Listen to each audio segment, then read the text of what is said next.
പിതാവിൻ്റെയും പുത്രൻ്റെയും പരിശുദ്ധാത്മാവിൻ്റെയും നാമത്തിൽ ആമേൻ. പ്രിയപ്പെട്ടവരെ, ഇന്ന് ആഗസ്റ്റ് 5-ാം തീയതി ബുധനാഴ്ച. അമ്മേ പരിശുദ്ധ അമ്മേ, അമ്മേ പരിശുദ്ധമേ, ദൈവമാതാവേ, കൃപാസനത്തിലൂടെ ഞങ്ങൾക്കും ഞങ്ങളുടെ ദേശത്തിനും അമ്മ മധ്യസ്ഥം തേടി തന്ന എല്ലാ അനുഗ്രഹങ്ങൾക്കും കൃപകൾക്കും ഞങ്ങളിപ്പോൾ ഹൃദയം നിറഞ്ഞ നന്ദി പറയുന്നു. അമ്മേ പരിശുദ്ധമേ, ദൈവമാതാവേ, 2004 ഡിസംബർ 7-ാം തീയതി ഉച്ചകഴിഞ്ഞ് 2:30 കൃപാസനത്തിൽ സംഭവിച്ച അമ്മയുടെ പ്രത്യക്ഷപ്പെടലിനെക്കുറിച്ച് തിരുസഭയ്ക്ക് സമർപ്പിച്ചിരിക്കുന്ന പഠനരേഖകളുടെ മേൽ സഭാത്മകമായ പഠനം ആരംഭിക്കുവാൻ ഞങ്ങൾ പ്രാർത്ഥിക്കുന്നു. അമ്മേ പരിശുദ്ധമേ, ഭൂസ്വർലോകങ്ങളുടെ രാജ്ഞിയായ അങ്ങേയ്ക്ക് ഭൗമസംരക്ഷണത്തിനായി പ്രപഞ്ചപ്രകൃതിയെ തന്നെ തിരുസഭ പ്രതിഷ്ഠിക്കുവാൻ ഈ പ്രത്യക്ഷീകരണം വഴി ഇടയാക്കണമേ. പരിശുദ്ധമേ, ജപമാല മാതാവേ, സകല കൃപാസനം പ്രാർത്ഥനയോടും ചേർത്ത് ഞങ്ങളിപ്പോൾ പ്രാർത്ഥിക്കുന്ന ഈ കുടുംബത്തിന്റെ പ്രത്യേക നിയോഗം പറ മക്കളെ.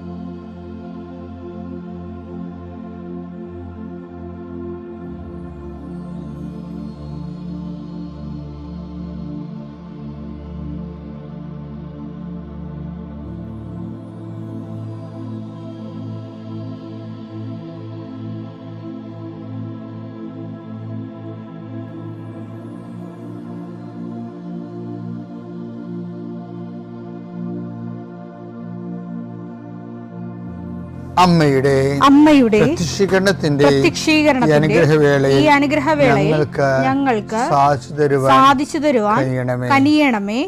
ആമേൻ. വിശ്വാസ പ്രമാണം. സർവശക്തനായ പിതാവും ആകാശത്തിന്റെയും ഭൂമിയുടെയും സൃഷ്ടാവുമായ ദൈവത്തിൽ ഞാൻ വിശ്വസിക്കുന്നു. അവിടുത്തെ ഏകപുത്രനും ഞങ്ങളുടെ കർത്താവുമായ ഈശോ മിശിഹായിലും ഞാൻ വിശ്വസിക്കുന്നു. ഈ പുത്രൻ പരിശുദ്ധാത്മാവിനാൽ ഗർഭസ്ഥനായി കന്യകാമറിയത്തിൽ നിന്ന് പിറന്ന് പൊന്തിയോസ് പീലാത്തോസിന്റെ കാലത്ത് പീഡകൾ സഹിച്ച് കുരിശിൽ തറയ്ക്കപ്പെട്ട് മരിച്ച് അടക്കപ്പെട്ട് പാതാളങ്ങളിൽ ഇറങ്ങി മരിച്ചവരുടെ ഇടയിൽ നിന്ന് 3-ാം നാൾ ഉയർത്ത് സ്വർഗത്തിലേക്ക് എഴുന്നള്ളി സർവശക്തിയുള്ള പിതാവായ ദൈവത്തിന്റെ വലതുഭാഗത്തിരിക്കുന്നു. അവിടെ നിന്ന് ജീവിക്കുന്നവരെയും മരിച്ചവരെയും വിധിക്കുവാൻ വരുമെന്നും ഞാൻ വിശ്വസിക്കുന്നു. പരിശുദ്ധാത്മാവിലും ഞാൻ വിശ്വസിക്കുന്നു. വിശുദ്ധ കത്തോലിക്കാ സഭയിലും പുണ്യവാന്മാരുടെ ഐക്യത്തിലും പാപങ്ങളുടെ മോചനത്തിലും ശരീരത്തിന്റെ ഉയർപ്പിലും നിത്യമായ ജീവിതത്തിലും ഞാൻ വിശ്വസിക്കുന്നു. ആമേൻ. സുഖസ്ഥനായ ഞങ്ങളുടെ പിതാവേ, അങ്ങയുടെ നാമം പൂജിതമാകണമേ. അങ്ങയുടെ രാജ്യം വരണമേ. അങ്ങയുടെ തിരുമനസ് സ്വർഗത്തിലെ പോലെ ഭൂമിയിലും ആകണമേ. അന്നു വേണ്ടുന്ന ആഹാരം ഇന്ന് ഞങ്ങൾക്ക് തരണമേ. ഞങ്ങളോട് തെറ്റ് ചെയ്യുന്നവരോട് ഞങ്ങൾ ക്ഷമിക്കുന്നത് പോലെ ഞങ്ങളുടെ തെറ്റുകൾ ഞങ്ങളോടും ക്ഷമിക്കണമേ. ഞങ്ങളെ പ്രലോഭനത്തിൽ ഉൾപ്പെടുത്തരുതേ, തിന്മയിൽ ഞങ്ങൾ രക്ഷിക്കണമേ. ആമേൻ. നന്മ നിറഞ്ഞ മറിയമേ, സ്വസ്തി. കർത്താവ് അങ്ങയുടെ കൂടെ സ്ത്രീകളിൽ അങ്ങ് അനുഗ്രഹിക്കപ്പെട്ടവളാകുന്നു. അങ്ങയുടെ ഉദരത്തിൻ ഫലമായി ഈശോ അനുഗ്രഹിക്കപ്പെട്ടവനാകുന്നു. പരിശുദ്ധ മറിയമേ, തമ്പുരാന്റെ അമ്മേ, പാപികളായ ഞങ്ങൾക്ക് വേണ്ടി ഇപ്പോഴും ഞങ്ങളുടെ മരണസമയത്തും തമ്പുരാനോട് അപേക്ഷിക്കണമേ. ആമേൻ. കർത്താവേ, നിന്റെ വിശുദ്ധ പൗരോഹിത്യത്തെ മഹത്വപ്പെടുത്തണമേ. കർത്താവെ, സഭയിലുള്ള സാന്നിധ്യം പ്രകടമാക്കണമേ. 40 വർഷം ഞാൻ അർപ്പിച്ച കൃപാനയുടെ യോഗ്യതയാണ്. കൃപാസ്ഥാനത്താറെ ജീവനോടെ പ്രത്യക്ഷപ്പെട്ട പരിശുദ്ധ അമ്മയുടെ മാധ്യസ്ഥത്തിലെ ഞാൻ മക്കളെ ആശീർവദിക്കുന്നു. അങ്ങയുടെ മക്കള് കൊതികോടുകൂടി ഈ പ്രാർത്ഥന പങ്കെടുക്കുന്ന മക്കളുണ്ട്. ഈ പ്രാർത്ഥന കൂടിയിട്ട് എവിടെയെങ്കിലും പോകണമെന്ന് പറഞ്ഞുകൊണ്ട് ജീവിതം സമർപ്പിക്കുന്നുണ്ട്. പലരുടെ കയ്യിലും പല രേഖകളും പേനയും ഡോക്യുമെൻറ്റും പരീക്ഷയും പാസ്പോർട്ടും വിസയും വിമാന ടിക്കറ്റും കർത്താവെ കുറേ സർട്ടിഫിക്കറ്റുകളായിട്ട് ആൾക്കാർ മുട്ടനിൽക്കുന്ന നിശ്ചയം അവരെ അതെല്ലാം രേഖകളെല്ലാം കർത്താവിൻ്റെ നാമത്തിൽ ഞാൻ ആശീർവദിക്കുന്നു. എൻ്റെ ദൈവവേദനെ, നീ ആരെ ഇന്ന് കാണാൻ പോകുന്നു, ആരോട് സംസാരിക്കാൻ പോകുന്നതോ, ഏത് തുറക്കാത്ത വാതിലും കർത്താവിൻ്റെ നാമത്തിൽ നിനക്ക് വേണ്ടി പരിശുദ്ധയുടെ മാധ്യസ്ഥത തുറന്നു കിട്ടട്ടെ എന്ന് പ്രാർത്ഥിക്കുന്നു. ദൈവവേദനെ, എവിടുന്നെങ്കിലും നിനക്ക് ചെറിയൊരു തടസ്സം വന്നാൽ നീ പതറരുത്. കാര്യം എന്താണ്? ഞാൻ നിന്നെ ആശീർവദിച്ച് ദൈവനാമത്തെ വിടുകയാണ്. ഇന്നല്ലെങ്കിൽ നാളെ കർത്താവ് നിനക്ക് ശരിയാക്കി തരും. നീ ഒരിക്കലും നിരാശരായി പിന്തിരിയുകയും ചെയ്യരുത്. ഇത് നിനക്ക് എപ്പോഴും കർത്താവിൻ്റെ തുണയായി വരണം. എൻ്റെ കർത്താവിൻ്റെ ഉന്നതമായ നാമത്തിൽ, സഭയുടെ അധികാരത്തിൽ, കുരിശടയാളത്തിൽ, ദൈവശക്തിയാൽ ഇന്നത്തെ ദിവസത്തെ കർത്താവ് നിങ്ങളെ അനുഗ്രഹിക്കട്ടെ. എൻ്റെ പ്രിയപ്പെട്ടവരെ, പിന്നെ ദൈവം ഐസയുടെ നാവിലും തൊട്ട് ജെറമിയയുടെ നാവിലും തൊട്ട്, പക്ഷെ ഉദ്ദേശം രണ്ട് തരത്തിലാണ് അവതരിപ്പിക്കുക എന്നുള്ളത്. ആ ഉദ്ദേശം എന്തായിരുന്നു? നമുക്ക് ആ ഉദ്ദേശത്തിനോട് നീതി പുലർത്താൻ കഴിഞ്ഞാൽ നമുക്കും ഐസയെ പോലെ വിശുദ്ധീകരിക്കപ്പെടാൻ കഴിയുമെന്നുള്ള ഒരു സൂചന ബൈബിളിലുണ്ട്. ഏഷ്യ 6:5 ഞാൻ പറഞ്ഞു എനിക്ക് ദുരിതം. അവർ വലിയ മഹാകാഴ്ച കാണും, ദൈവം സ്വർഗത്തിൻ്റെ കാഴ്ച കാണും. അപ്പോൾ ഇയാളുടെ ഫസ്റ്റ് റെസ്പോൺസാണ് എന്താണ്? എനിക്ക് ദുരിതം, ഞാൻ നശിച്ചു. ഞാൻ എന്താണ് ഈ കാണുന്നത്? ഇത് കാണാനുള്ള യോഗ്യത എനിക്കുണ്ടാ, ഞാൻ നശിച്ചു. എന്തെന്നാൽ ഞാൻ അശുദ്ധമായ അതരങ്ങൾ ഉള്ളവൻ. ഞാൻ ഏതെങ്കിലും കാണാനുള്ള യോഗ്യതയുള്ള ആളല്ല. ഞാൻ അശുദ്ധമായ അതരങ്ങളാ. വാവിളിച്ച തോന്നിയ ദിവസം പറയാന്നേ പറയണേ. അശുദ്ധമായ അതരങ്ങളുള്ളവരുടെ മധ്യേ ഞാൻ കൂടെ കഴിയണവന്മാർക്ക് എല്ലാം ഒരു തരം തരികയുടെ പാർട്ടിയാണെന്നാണ് പറയണത്. എന്തെന്നാൽ സൈന്യങ്ങളുടെ കർത്താവായ രാജാവിനെ, സൈന്യങ്ങളുടെ കർത്താവായ രാജാവിനെ എന്റെ നയനങ്ങൾ ദർശിച്ചിരിക്കുന്നു. അപ്പോൾ സെറാഫുകളിൽ ഒന്ന് ബലിപീഠത്തിൽ നിന്ന് കൊടിൽ കൊണ്ട് എടുത്ത ഒരു തീക്കനലുമായി എന്റെ അടുത്തേക്ക് പറന്നു വന്നു. അവൻ എന്റെ അധരങ്ങളെ സ്പർശിച്ചിട്ട് സ്പർശിച്ചു. ഇത് നിന്റെ അധരങ്ങളെ സ്പർശിച്ചിരിക്കുന്നു. നിന്റെ മാലിന്യം നീക്കപ്പെട്ടു. നിന്റെ പാപം ക്ഷമിക്കപ്പെട്ടിരിക്കുന്നു. കർത്താവ് നമുക്ക് അനുതാപം ആത്മാർത്ഥമായിട്ടുണ്ടെങ്കിൽ ദൈവം നമ്മളെ വിശുദ്ധീകരിക്കും. കുമ്പസാരത്തിലൂടെയാണ് കർത്താവ് അത് കൈമാറുന്നതിന് വേണ്ടിയുള്ള സംവിധാനം, അതിൻ്റെ മെക്കാനിസം ഉണ്ടാക്കിയിരിക്കുന്നത്. കാര്യം കർത്താവ് കുറ്റം വിധിക്കാത്തവൻ ഭാഗ്യവാൻ. റോമ 4:8 കർത്താവ് കുറ്റം ചുമത്താത്തവൻ ഭാഗ്യവാൻ. കർത്താവ് കുറ്റം ചുമത്താത്തവൻ ഭാഗ്യവാൻ. അതായത് ഭയങ്കര രസമാണ്. അതായത് ഇപ്പോൾ ഉദാഹരണത്തിന് സോഷ്യൽ മീഡിയയിലുണ്ടല്ലോ, ഇപ്പോൾ ആൾക്കാരെ കുറേ സാധനം ഇടുന്നുണ്ടല്ലോ. ഉറിയായും ദാവീദും കൂടി കർത്താവിന് പിതാവായ ദൈവത്തിനടുത്ത് നിൽക്കുകയാണ്. ഇതൊരു AI ഡിസ്കോഴ്സാണ്, AI നിർമ്മിതമാണ്.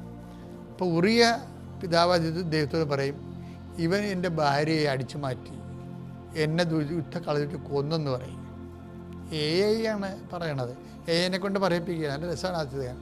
അപ്പോൾ ഉറിയ പിതാവായ ദൈവത്തോട് പറയും, ഈ ദാവീദ് എൻ്റെ ഭാര്യയെ അടിച്ചു മാറ്റാൻ വേണ്ടി എന്നെ യുദ്ധകളത്തിലേക്ക് പറഞ്ഞിട്ട് എന്നെ കൊന്നെന്ന് പറയും. അപ്പോൾ ദാവീദ് പറയും, ഞാനിവനെ കൊല്ലാൻ ഉദ്ദേശിച്ചിട്ടില്ല. അവൻ യുദ്ധത്തിൽ മരിച്ചു എന്നുള്ള ഓക്കെയാണ്. പക്ഷെ അവനോട് ഞാൻ പറഞ്ഞതാണ്, നീ യുദ്ധത്തിൽ പോകേണ്ടത് ഞാൻ അവനോട് പറഞ്ഞതാണ്. എന്താ അവനെ കേട്ടില്ല. ദാവീദ് തലവീരണ കണ്ട എങ്ങനെ രസമാണ്. ഞാനിവനോട് പറഞ്ഞതാണ്, നീ യുദ്ധത്തിൽ പോകരുത്, നീ വീട്ടിൽ പോകാൻ പറഞ്ഞാണ് അവനോട്. അവൻ കേട്ടില്ല. അവൻ തന്നെത്താൻ പോയതാണ്, അവൻ ചത്തതെന്ന് പറഞ്ഞ് ദാവീദ് ദൈവത്തോട് പറയും. ദൈവം പറയും, ദാവീദ് എൻ്റെ മനസ്സിന് ഇണങ്ങിയവനാണ്. അവിടെയാണ് വിഷയം വരുന്നത്. ദാവീദിൻ്റെ മനസ്സിന് ഇണങ്ങിയവനാണ്. അപ്പോൾ അത്രേ ദൈവത്തോട് പറയുള്ളൂ. എഡിറ്റഡാണ് സംഭവം. എന്തുകൊണ്ടാണ്?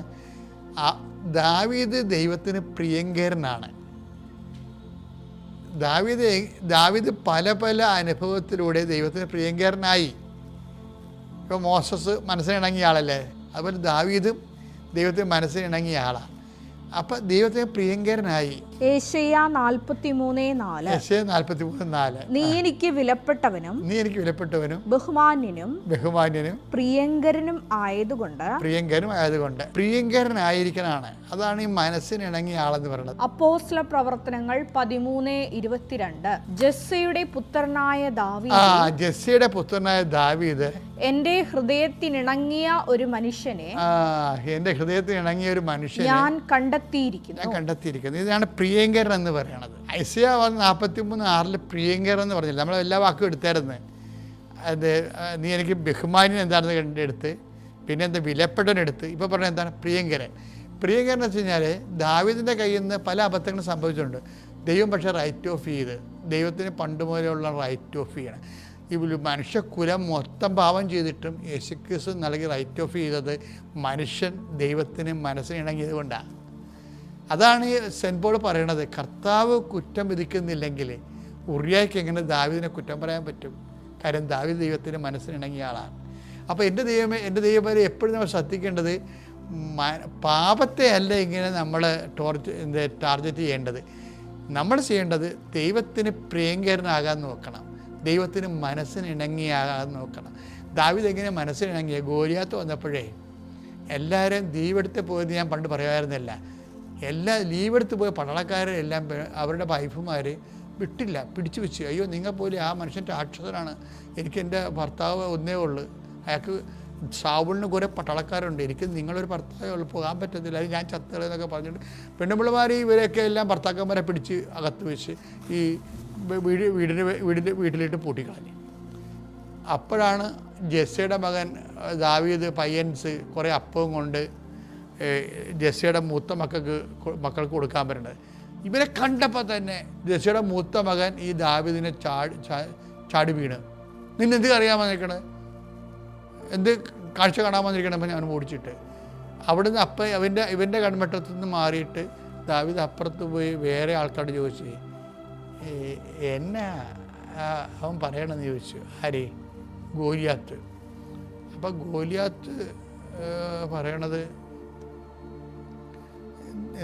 ഇസ്രായേലിനെ അപ്പം പോലെ തിന്ന് തീർക്കുമെന്നാണ് പറയണത്. അപ്പം ദാവീദ് പറയേ, എൻ്റെ കർത്താവിൻ്റെ ഓഹരിയെ വെല്ലുവിളിക്കാൻ ഇവൻ ആരാണെന്ന് ചോദിക്കും.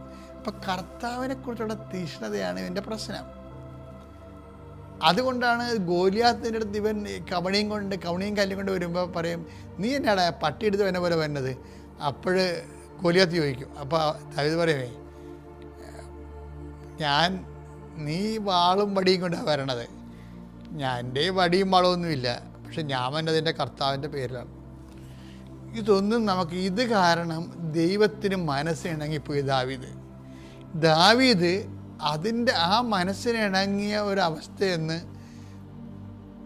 തന്നെ ഇനി കളയാതിരിക്കാനാണ് പറയുന്നത്. കർത്താവേ, നിൻ്റെ മനസ്സിന് ഇണങ്ങിയ ആളാണ് ഞാൻ, നിൻ്റെ സന്നിധി എന്നെ തള്ളിക്കളയരുതെന്നൊക്കെ പറയുമ്പോൾ തള്ളിക്കളയാതിരിക്കാൻ കാരണം ദൈവത്തിൻ്റെ ഈ മനസ്സിന് ഇണക്കമാണ് ശരിക്കും. പിന്നെ എന്താ ഞാൻ പറഞ്ഞു വരുന്നതെന്ന് അറിയാവോ? അതായത് നീ എനിക്ക് പ്രിയങ്കരനാണെന്ന് വെച്ചാൽ അതിൻ്റെ അർത്ഥം മനസ്സിന് ഇണങ്ങുക എന്നുള്ളതാണ്.